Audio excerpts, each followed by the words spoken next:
Kasar Wadavali police station में MD drugs बेचने का मामला दर्ज था, जिसकी जांच थाने क्राइम ब्रांच कर रही थी। थाने की क्राइम ब्रांच यूनिट 1 से 24 जनवरी 2024 से 13 फरवरी 2024 के बीच 14,05,000 के 481 ग्राम एमडी ड्रग्स के साथ 4 आरोपियों को गिरफ्तार किया था, जिनके नाम आफ्ताब अजीज मलाड़ा, हुसैन सलीम सैयद, जैनात चंद्रबली यादव उर्फ कांचा और शेर बहादुर राधेश्याम सिंह उर्फ अंकित को एमडी ड्रग्स बिक्री मामले की अधिक जांच की गई तो ओम गुप्ता उर्फ मोनू का नाम सामने आया। जांच में पता चला कि आरोपी ने अपने साथियों के साथ वाराणसी में कहीं ड्रग्स बनाने की फैक्ट्री बना रखा है। वरिष्ठ अधिकारियों के मार्गदर्शन में सहायक पुलिस निरीक्षक रूपाली पोंड और पुलिस सिपाही विजय यादव ने 1.5 महीने के अथक प्रयत्नों से अलग अलग जगहों पर भेष बनाकर वाराणसी में रहकर भगवतीपुर जैसे गांव खेड़े में फैक्ट्री का पता लगाया। थाने की क्राइम ब्रांच यूनिट 1 के वरिष्ठ पुलिस निरीक्षक दिलीप पाटिल, सहायक पुलिस उप निरीक्षक रविंद्र पाटिल और अधिकारियों ने टीम बनाकर special task force Varanasi Uttar Pradesh के अपर पुलिस अधीक्षक विनोद कुमार सिंह, पुलिस निरीक्षक अनिल कुमार सिंह, पुलिस उप निरीक्षक मनीष श्रीवास्तव और पुलिस अधिकारियों की मदद से सिंघौरा बाजार से सटे भगवतीपुर गांव में प्रदीप प्रजापति के घर में चल रहे एमडी ड्रग्स क्रिस्टल पाउडर बनाने का फैक्ट्री पर छापा मारा, जहां पर रंगे हाथ एमडी ड्रग्स बनाते हुए 2 लोगों को गिरफ्तार किया गया, जिनके नाम अतुल अशोक कुमार सिंह और संतोष हड़बड़ी गुप्ता है। दोनों आरोपी पुवारी किला पिंडरा जिला वाराणसी के रहने वाले हैं, लेकिन मुख्य आरोपी ओम गुप्ता उर्फ मोनू वहां भी नहीं मिला। फैक्ट्री के बाहर खड़ी i20 कार में 2 किलो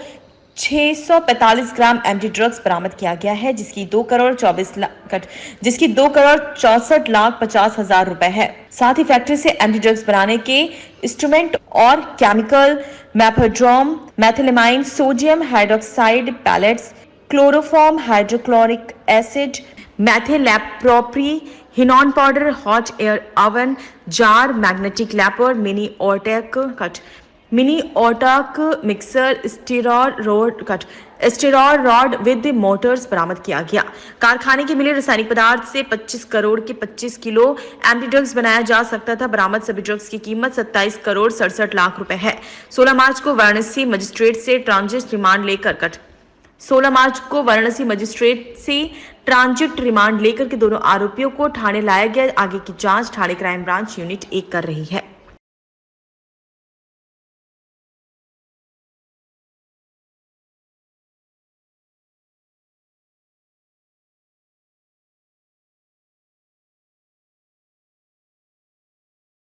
क्रमांक 186/24 NDPS ॲक्ट नुसार 24 जानेवारी 24 रोजी दाखल होता। या गुन्ह्याचा तपास गुन्हे शाखा घटक 1 यांच्याकडे महिला सहाय्यक पोलीस निरीक्षक श्रीमती रूपाली पोळ या करत होत्या। या गुन्ह्याच्या तपासादरम्यान साधारणतः 24 जानेवारी 4 आरोपींना अटक करण्यात आली वेगवेगळ्या वेळेस आणि त्यांच्याकडनं साधारणपणे 481 किलोग्रॅम वजन असलेला एमडी त्याची किंमत आहे 14,05,000 रुपये असा हस्तगत करण्यात आला। ही कारवाई जवळपास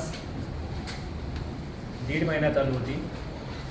या कारवाईच्या दरम्यान तपासी अधिकारी रूपाली पोळ यांना अशी माहिती मिळाली की हा जो मुद्देमाल आहे किंवा या ठिकाणी जो माल आलेला आहे तो उत्तर प्रदेशमधील वाराणसी या ठिकाणी बनवला जातो आहे आणि त्या ठिकाणून त्या मालाचा महाराष्ट्रामध्ये तो येत आहे। त्या अनुषंगाने उत्तर प्रदेशमध्ये ज्या ठिकाणी हा माल बनवला जातो त्यामध्ये जे संशयित आरोपी आहे त्यांची माहिती मिळाल्यानंतर या आरोपितांवरती फोकस करण्यात आला। तपासी अधिकारी या माहिती मिळाल्यानंतर जवळपास 1 महिना उत्तर प्रदेश या ठिकाणी येथील STFचे जे वाराणसी STFचे जे अधिकारी अंमलदार आहेत त्यांच्या संपर्कात होत्या। बऱ्याच वेळेस त्या ठिकाणी जाऊन त्या ठिकाणी मुक्काम करून त्यांनी त्या ठिकाणची रेकी केली आरोपितांना संशय येऊ नये म्हणून कधी त्या ठिकाणी राहणे, काही वेळेस महाराष्ट्रामध्ये परत येणे, परंतु STFच्या संपर्कात राहणं हा त्यांचा जो काय चिकाटी ती सोडली नाही आणि STF वाराणसीच्या मदतीनं त्या ठिकाणी जे काही इनपुट मिळाले त्या इनपुटच्या आधारे त्या ठिकाणी त्यांनी ज्या ठिकाणी माल बनवला जातो त्या शेतामध्ये घरासारख्या फार्म हाऊससारख्या जागा आहे त्या ठिकाणी ते निष्पन्न केलं. त्याचबरोबर त्यांच्या टीममधले एक कर्मचारी जवळपास एक आठवडाभर किंवा त्यापेक्षा जास्त कालावधीमध्ये त्या घटनास्थळाच्या ठिकाणी जे आयडेंटिफाय झालेला एरिया होता त्या ठिकाणी स्वतः काही दिवस वास्तव्य केलं आणि त्या आरोपितांची जी काही माहिती मिळत होती, जे काही इनपुट मिळत होते त्या आधारे त्यांनी रेकी केली. ज्यावेळेस आरोपी आणि ठिकाण कन्फर्म झालं त्यावेळेस स्वतः रुपाली पोळ या ठिकाणी एक बाजूला एक असा तबेलासारखं ठिकाण होतं त्या ठिकाणी ते रात्रभर त्यांनी मुक्काम करून त्या ठिकाणी सगळं ऑब्झर्व केलं. वेगवेगळ्या प्रकारचं वेषांतर त्यांनी केलं. आरोपीची आणि मुद्देमालाची खात्री केल्यानंतर STF वाराणसी यांच्या मदतीनं त्या ठिकाणी रेड करण्यात आली आणि रेड केल्यानंतर त्या ठिकाणी एक 2 किलो 645 ग्रॅम वजनाचा बनवलेला MD जी आपण आता या ठिकाणी बघताय ती हस्तगत करण्यात आली. त्याचबरोबर MD बनवण्यासाठी जे वेगवेगळ्या प्रकारचे केमिकल्स लागतात, रासायनिक पदार्थ लागतात, असे mephedrone, methylamine, sodium hydroxide pellets, chloroform, hydrochloric acid, त्यानंतर बनवण्यासाठी जे काय हॉट एअर ओव्हन लागतो, जार लागतो, मॅग्नेट लागतो, त्याचे हीट केल्यानंतर त्याला सेंट्रिफ्यूज करून नंतर त्याला थंड केलं जातं. अशी जी सगळी मशिनरी त्या ठिकाणी त्यांनी कारवाई दरम्यान जप्त केलेली आहे.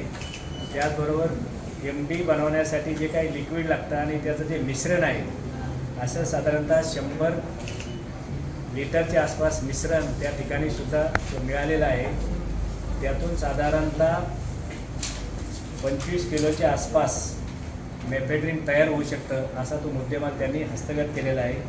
त्याचबरोबर आरोपिताची एक गाडी आणि त्या गाडीमध्ये सुद्धा काही MD पदार्थ मिळाल्यामुळे ती गाडी आणि तो MD या ठिकाणी जप्त केलेला आहे. अशा प्रकारे साधारणतः 27,87,17,902 रुपये किमतीचा मुद्देमाल कारवाईच्या दरम्यान या ठिकाणी जप्त करण्यात आलेला आहे. आणि पोळ यांची चिकाटी आणि जिज्ञासू वृत्ती आणि त्यांनी वेळोवेळी जे काही त्यांना परिस्थितीप्रमाणे ॲप्लिकेशन ऑफ माइंड केलं ते निश्चितच कौतुकास्पद आहे. तसंच त्यांची जी टीम आहे कर्मचारी यांनीसुद्धा तेवढ्या ताकदीनं या ठिकाणी जाऊन माहिती काढून सदरची कारवाई यशस्वी केलेली आहे.